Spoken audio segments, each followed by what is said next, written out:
नमस्कार, आप देख रहे हैं इंडिया 7 और मैं हूं आपके साथ आलोक गौड़। आज वाराणसी दौरे पर प्रधानमंत्री मोदी हैं। आपको बता दें, ये 3 दिवसीय अखिल भारतीय शिक्षा समागम का उद्घाटन भी करेंगे। यहां शिक्षा मंत्रालय, यूजीसी और काशी हिंदू विश्वविद्यालय के संयुक्त कार्यक्रम का आयोजन रुद्राक्ष कन्वेंशन सेंटर में किया जा रहा है। बता दें, जहां 3 दिवसीय अखिल भारतीय शिक्षा समागम में देश के विभिन्न विश्वविद्यालयों, IIT, IIM सहित अन्य जगहों से 400 से अधिक शिक्षाविद मंथन करेंगे। बताते चलें कि वहीं नई शिक्षा नीति का रोड मैप भी तैयार किया जाएगा। 2020 में बनी नीति के लागू होने के बाद शिक्षण संस्थानों में आने वाले कठिनाइयों तथा सुधारों पर शिक्षा मंत्री की मौजूदगी में शिक्षाविद विस्तार से चर्चा करेंगे। साथ ही साथ सुझावों को साझा भी करेंगे। गुरुवार दोपहर बता दें, रुद्राक्ष कन्वेंशन सेंटर में प्रधानमंत्री समागम का उद्घाटन करेंगे। इस दौरान प्रदेश की राज्यपाल आनंदीबेन पटेल, मुख्यमंत्री योगी आदित्यनाथ, केंद्रीय शिक्षा मंत्री धर्मेंद्र प्रधान, यूजीसी के chairman doctor M Jagdish Kumar, नई शिक्षा नीति ड्राफ्टिंग कमेटी के चेयरमैन डॉक्टर K कस्तूरीरंगन भी मौजूद रहेंगे।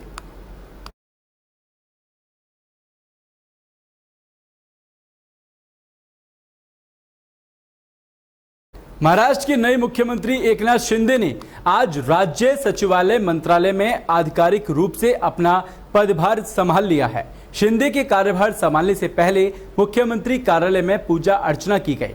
उनके कक्ष में शिवसेना संस्थापक बाल ठाकरे की एक बड़ी तस्वीर लगाई गई है और उसके बगल में शिंदे के गुरु आनंद दिघे की भी तस्वीर लगाई गई। सचिवालय भवन में प्रवेश करते ही शिंदे ने छत्रपति शिवाजी महाराज और डॉक्टर BR अम्बेडकर को पुष्पांजलि अर्पित की है। वहीं शिंदे समूह द्वारा दिवंगत शिवसेना संस्थापक बाला साहेब ठाकरे के नाम और तस्वीर के इस्तेमाल पर उद्धव ठाकरे के नेतृत्व वाले गुट की आपत्ति के बारे में पूछे जाने पर शिंदे गुट के प्रवक्ता दीपक केसरकर ने पत्रकारों से बात करते हुए कहा कि बाला साहेब ठाकरे किसी की संपत्ति नहीं है। उन्होंने कहा है कि बाला साहेब पूरे राज्य के हैं और कोई भी इस तथ्य को नहीं बदल सकता। केसरकर ने उद्धव ठाकरे के नेतृत्व वाली शिवसेना की लोकसभा में पार्टी के मुख्य सचेतक के रूप में भावना गवली को बदलने के फैसले की भी आलोचना की है। उन्होंने कहा कि ऐसी हरकत से आप महिलाओं का अपमान कर रहे हैं। वह 5 बार की सांसद हैं जिन्होंने शिवसेना का झंडा ऊंचा रखा है। आपको बताते चलें कि उद्धव ठाकरे के नेतृत्व वाले धड़े ने बुधवार को गवली की जगह राजन विचारे को लोकसभा में पार्टी का मुख्य सचेतक नामित किया है।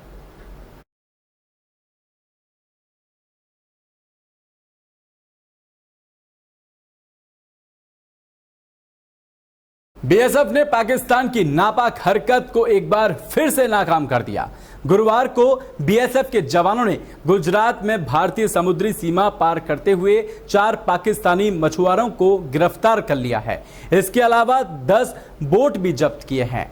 बताते चलें कि कच्छ के हरामी नाला क्षेत्र पास से 4 को गिरफ्तार किया गया। हालांकि बोट से कुछ भी संदिग्ध बरामद नहीं हुआ है। वहीं सीमा सुरक्षा बल से मिली जानकारी ये बताया जा रहा है कि एक विशेष घात दल ने सीमा स्तंभ संख्या 1165 और 1166 के बीच कुछ आवाजाही देखी। इसके बाद जवान सतर्क हो गए और उन्होंने हरामी नाला के पास भारत की समुद्री सीमा में घुसपैठ की कोशिश कर रहे मछुआरों को धर दबोचा। वहीं इसके बाद पूरे इलाके की तलाशी ली जा रही है।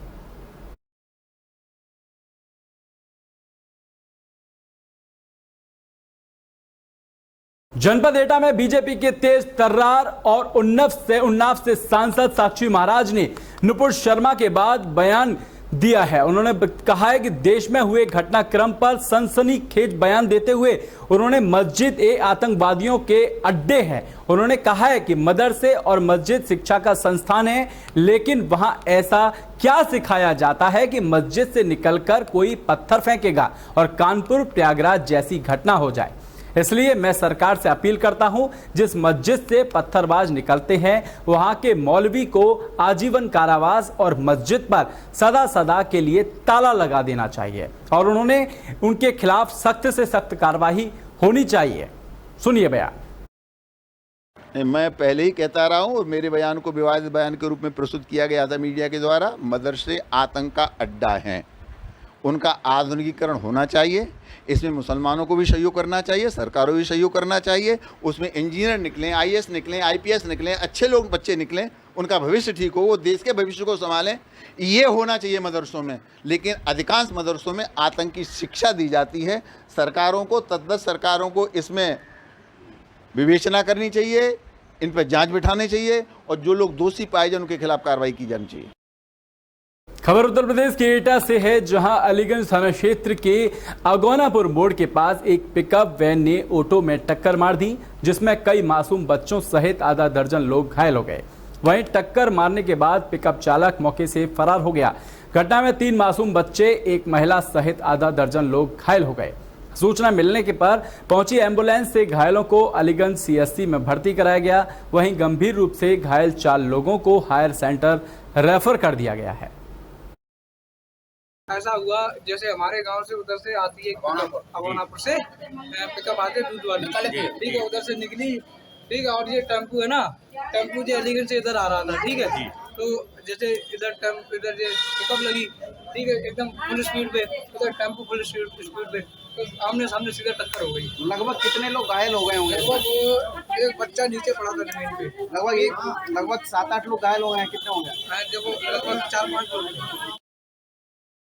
फैक्ट चेकर मोहम्मद जुबेर को 14 दिन की न्यायिक हिरासत में भेज दिया गया। उन्हें आज सीतापुर कोर्ट में पेश किया गया था। जुबेर पर धार्मिक भावनाओं को भड़काने के मामले में केस दर्ज किया गया था। दरअसल खैराबाद स्थित बड़ी संगत के महंत बजरंग मुनि के खिलाफ मोहम्मद जुबेर ने सोशल मीडिया पर अभद्र टिप्पणी की थी। इस मामले में एक हिंदूवादी संगठन के जिलाध्यक्ष भगवान शरण ने खैराबाद थाने में बीते जून में केस दर्ज कराया था, जिसमें आरोप था कि जुबेर ने महंत को सिर्फ इसलिए गलत कहा ताकि धार्मिक भावनाएं भड़क जाएं। मामले में खैराबाद पुलिस ने केस दर्ज कर लिया।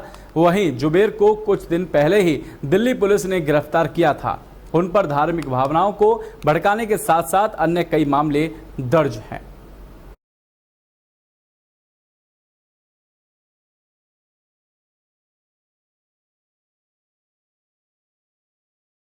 खबर उत्तर प्रदेश के देवरिया से है, जहां ट्यूशन पढ़ने गए एक 6 साल के छात्र को शव उसके शिक्षक के घर के शौचालय में मिलने से हड़कंप मच गया, सनसनी फैल गई। जानकारी के अनुसार पुलिस ने देवरिया जनपद के लाड़ थाना क्षेत्र के हरखौली गांव के रहने वाले गोरख यादव के पुत्र संस्कार यादव का शव बृहस्पतिवार सुबह शिक्षक के मकान से स्थित शौचालय से बरामद किया है। बता दें कि 6 साल का यह मासूम बच्चा गांव में ही एक व्यक्ति के घर रोज कोचिंग पढ़ने जाता था, लेकिन बुधवार को जब वह कोचिंग से घर वापस नहीं लौटा तो उसके पिता कोचिंग सेंटर पर गए, जहां जानकारी मिली कि संस्कार बुधवार को पढ़ने नहीं आया था।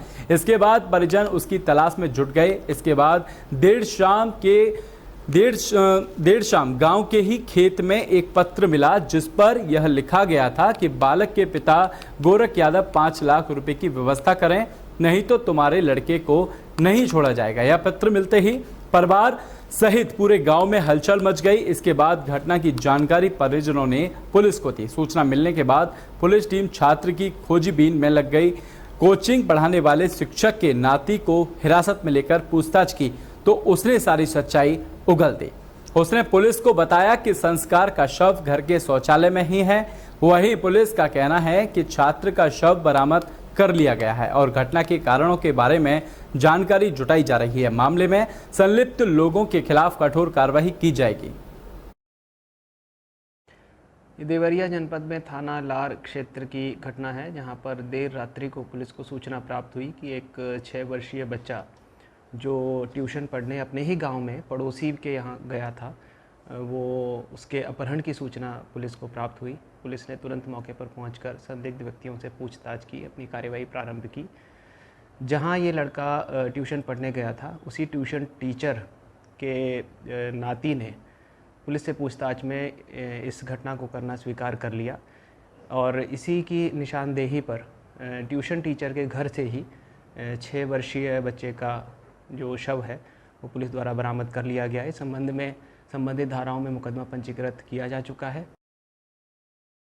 खबर झांसी जिले के बड़ागांव थाना क्षेत्र से है, जहां ग्राम बराठा स्थित नदी में नहाने गया एक किशोर तेज बहाव के कारण लापता हो गया।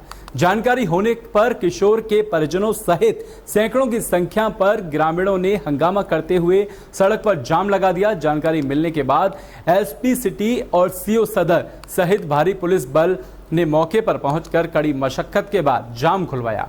वहीं पुलिस गोताखोरों को लेकर नदी में पहुंची, जहां गोताखोरों की मदद से नदी में किशोर की तलाश शुरू कर दी गई है। बता दें कि जिले के बड़ागांव थाना क्षेत्र निवासी पुष्पेंद्र अपने साथियों के साथ बुधवार को ग्राम वराठा स्थित पहुज नदी में नहाने गया था, तभी वह अचानक नदी के तेज बहाव में लापता हो गया। घटना की सूचना मिलते ही बड़ागांव पुलिस गोताखोरों को लेकर नदी में पहुंच गई और किशोर की काफी तलाश की, लेकिन उन्हें सफलता हासिल अभी नहीं हुई। बहरहाल पुलिस गोताखोरों की मदद से किशोर की तलाश में जुटी हुई है।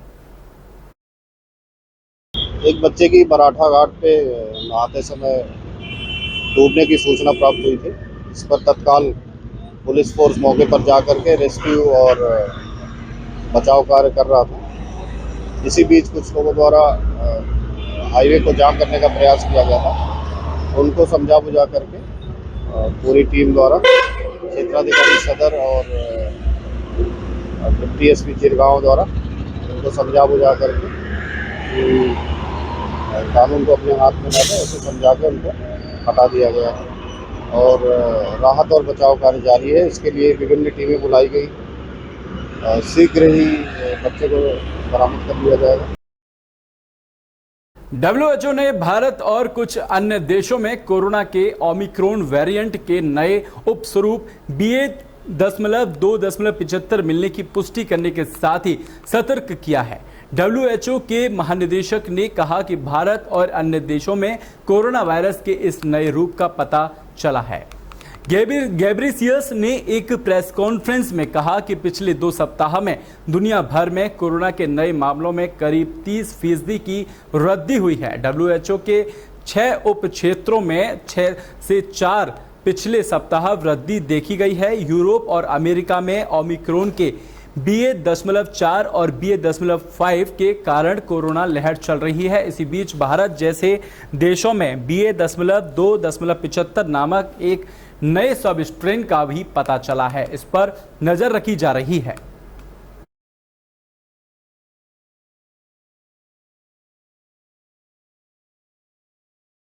बहरहाल इस बुलेटिन में मेरे साथ सिर्फ इतना ही। देश और दुनिया की खबर देखने के लिए देखते रहिए इंडिया 7। नमस्कार।